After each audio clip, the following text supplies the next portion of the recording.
Assalamualaikum warahmatullahi wabarakatuh. Welcome to my channel. Apa kabar sahabat? Senang sekali rasanya bisa kembali lagi hadir menemani Anda dalam kisah inspirasi Islami yang insya Allah akan membawa hikmah hidup dan juga keberkahan untuk kita semua. Tapi sebelum kita lanjut, jangan lupa untuk like, comment, dan subscribe untuk kemajuan channel yang sederhana ini. Dan tentunya bisa memberikan manfaat yang luar biasa bagi mereka yang tentunya mendengarkan kisah ini. Bicara tentang Al-Quran, siapa yang tidak mengenal Al-Quran? Al-Quran adalah sebuah pedoman yang dimiliki oleh umat Islam, oleh umat manusia. Dengan Al-Quran kita bisa lebih lagi mengkaji untuk apa sebenarnya Allah Subhanahu wa Ta'ala menghidupkan kita. Untuk apa sebenarnya Allah Subhanahu wa Ta'ala memberikan kita kenikmatan, ujian, serta juga hikmah dalam hidup ini. Terlansir dalam sebuah kisah keistimewaan membaca Al-Quran. Alkisah nan jauh di sana, tepatnya di daerah Amerika Serikat. Ketika itu langit senja sedang menampakkan keindahannya. Ada seorang kakek sedang membaca sebuah kitab di depan tempat perapian. Di sebuah kursi goyang yang biasa untuk ia tempati dan bersantai. Musim dingin sedang melanda di daerah tersebut, hingga sebagian rumah penduduk menghidupkan perapian yang berada di rumahnya. Masing-masing tentunya mempunyai perapiannya untuk menghangatkan badan. Seorang kakek itu terlihat khusyuk dan khidmat ketika membaca Al-Quran. Ditambah lagi dengan sedikit angin yang sepoi yang masuk ke dalam ruangan itu, yang menjadikan suasana syahdu pada saat itu. Rumah yang tampak sederhana dari luar, akan tetapi terasa nyaman ketika berada di dalamnya. Rapi dan tertata, dan juga indah saat dipandang. Tak jauh dari tempat duduknya si kakek terlihat seorang bocah kecil yang sedang asik dalam dunianya.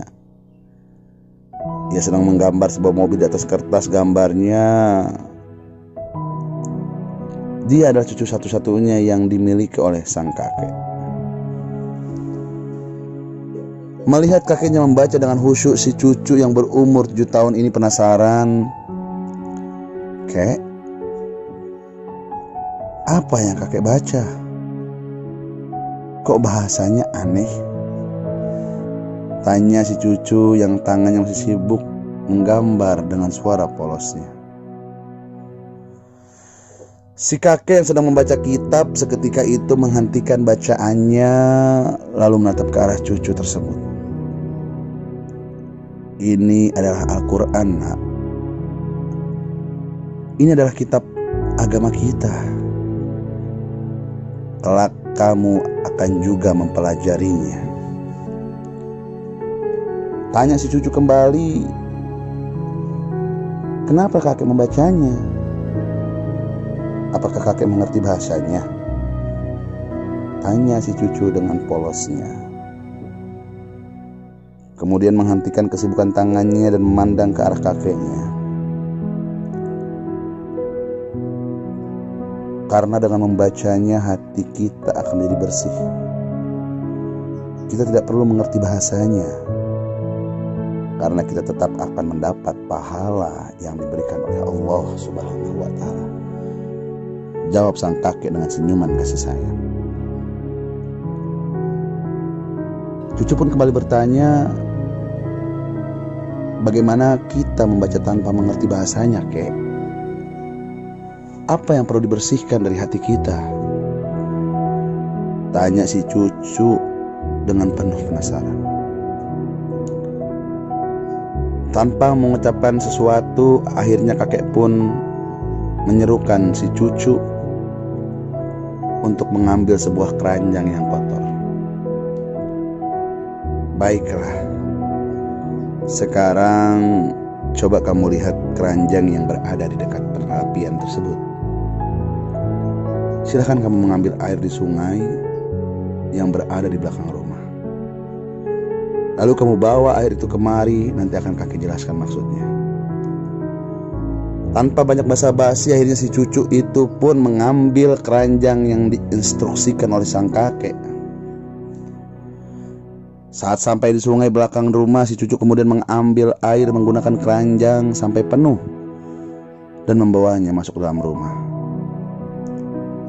Tetapi belum juga sampai depan pintu, air yang berada di keranjang itu tinggal sedikit. Dan ketika ingin memberikan keranjang itu kepada si kakek, airnya sudah tidak ada.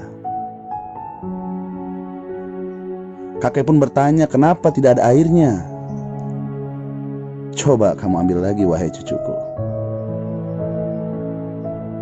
Si cucu pun kembali mengambil air ke sungai dengan instruksi sang kakek. Dan lagi-lagi airnya sudah habis terlebih dahulu. Sekitar hampir 10 kali lebih si cucu bolak-balik untuk mengambil air, tetapi tidak penuh. Walhasil sang cucu pun marah terhadap kakek tersebut sampai bertanya sama kakek, "Kek, keranjang ini bakalan bisa terisi air jika tidak bolong-bolong, wahai kakek. Tapi ini bolong, bagaimana bisa penuh air yang akan saya bawa terhadap kakek?" Si kakek pun tersenyum dan kemudian menyeru si cucu untuk duduk di pangkuannya. Kakek tahu keranjang itu tidak akan bisa terisi air karena banyaknya lubang di bawahnya. Sambil mengusap rambut si cucu, si kakek melanjutkan, "Tapi apakah kamu tahu nak apa yang terjadi pada keranjang itu? Coba kau lihat baik-baik. Semula keranjang itu kotor, dekil, bau.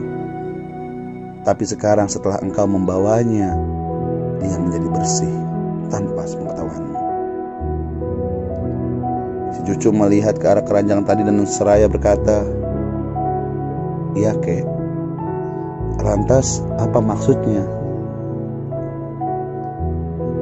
Akhirnya si kakek pun menjawab, "Wahai cucuku, Al-Quran juga seperti itu. Tanpa kita harus mengerti artinya, tanpa kita harus mengerti apa yang dibaca, dengan sering membacanya, hati kita akan bersih dan dengan sendirinya.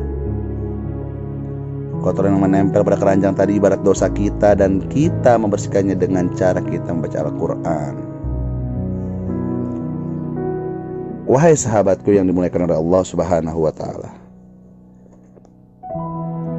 dari kisah di atas kita bisa mengambil sisi positif yang telah diberikan pelajaran dari sang kakek terhadap cucunya. Ketika engkau enggan membaca Al-Quran, ketika engkau malas membaca Al-Quran, dan ketika engkau tidak mengerti bahasa Al-Quran, kalau memang diri kita merasa hamba Allah, hamba yang ingin dicintai oleh Allah Subhanahu wa Ta'ala, harusnya kita membaca Al-Quran tersebut meskipun kita belum mengetahui artinya. Karena seseorang yang ingin belajar dan belajar adalah orang yang dimuliakan oleh Allah Subhanahu wa Ta'ala. Dan yakinlah, ketika engkau membaca Al-Quran dengan baik, dengan istiqomah, kebaikan akan memasuki hatimu. Rahmat kasih sayang akan memasuki hatimu. Dan perubahan hidup kita akan rasakan.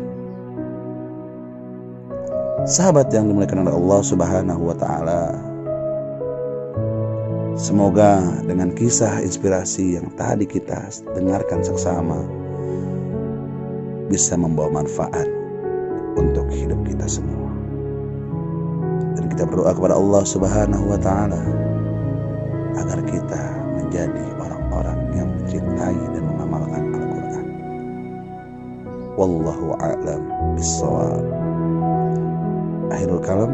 Wassalamualaikum warahmatullahi wabarakatuh.